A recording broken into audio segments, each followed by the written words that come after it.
In early November, 4 members of our strategic sourcing team attended the ATC Sourcing Social Talent Conference. In today's report, we will investigate exactly what they have learned. And how was your mind blown? Mind was blown by the introduction of this idea that we can start thinking about moving away from EVP. That companies with a really strong brand, the suggestion is to start thinking about hiring people who hate your company.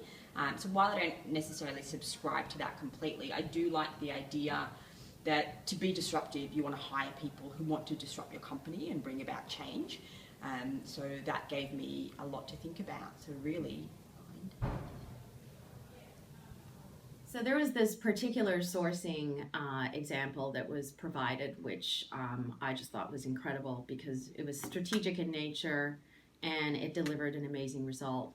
So using the power of technology, one particular firm was looking to hire some C++ programmers who are not on LinkedIn, who do not use their job titles anywhere, but through Twitter and Instagram managed to find the secret coding language between them, which was all about their favorite coffee.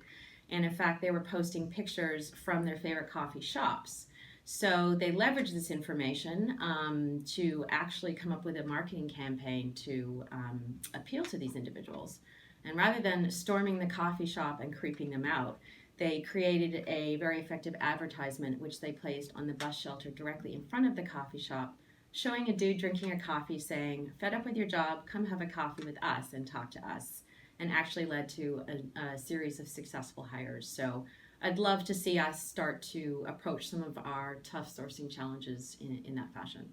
So one stat for me that really stood out was just how quickly word spreads about experience. 83% of candidates will share a positive experience with their inner circle, and over half will share that on social media.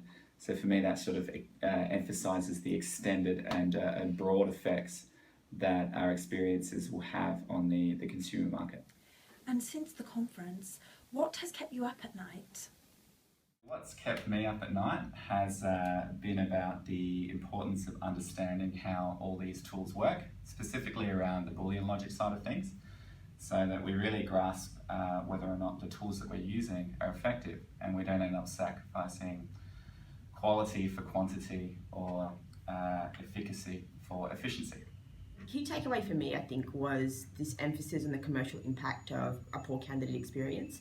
We were introduced to a tool called a candidate resentment calculator, and for example, when we plug CBA's numbers into there, so talking about 10,000 hires a year, about 30 applicants per role, an average cost of customer about $950 in the banking sector, we're talking about a potential loss risk of $47 million, which is enough to keep you up at night. Since you are what the net says you are, and since found content is king, not just content is king, and since the internet is actually getting narrower because it's presenting tailored content based on who you are, where you live, who your friends and connections are, what's keeping me up at night is how are we going to reach those people who aren't aware and aren't already our fans?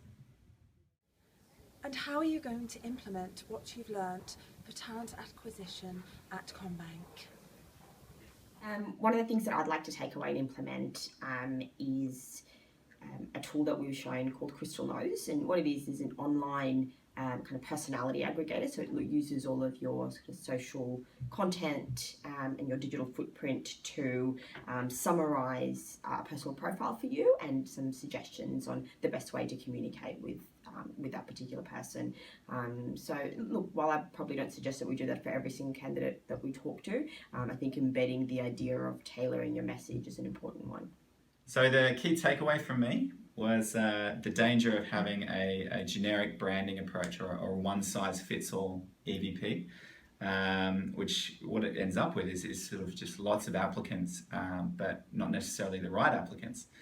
So for me, obviously, that emphasizes the need to continue to invest in what we're doing in these segmented EVP for critical talent segments to get the right people into those roles. So if you focus on the internals, the right externals will come. Which means if you build it, they will come, bunny. Hey! Been trying to meet you.